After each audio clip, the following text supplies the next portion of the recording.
शुक्रिया अमित इस तमाम जानकारी के लिए।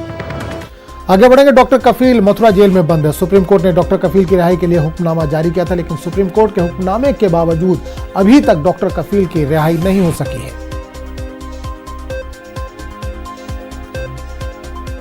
खान, वाइफ ऑफ डॉक्टर कफील खान, माननीय उच्च न्यायालय से अपील करती हूँ कि मेरे हस्बैंड डॉक्टर कफील खान जो इस टाइम मथुरा जेल में हैं, और उनको 23 मार्च जैसा कि सुप्रीम कोर्ट का ऑर्डर था कि क्योंकि जेल से लोगों को रिहा किया जाए, उसके अकॉर्डिंग मेरे हस्बैंड को कल सुबह में उनके रिहाई लिस्ट में उनका नाम भी था और उनको शाम में रिहा भी करना था, लेकिन आज उनको लखनऊ के किसी अधिकारी ने फ़ोन करके उनकी रिहाई को रोक दिया है।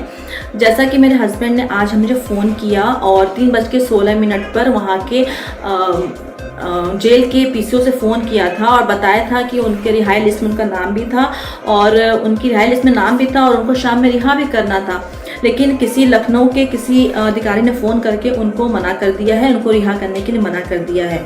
इसलिए हम माननीय उच्च न्यायालय से अपील करते हैं, उनसे निवेदन करते हैं कि मेरे भी हस्बैंड को मथुरा जेल से जल्द रिहा किया जाए और हमें इंसाफ दिया जाए। धन्यवाद।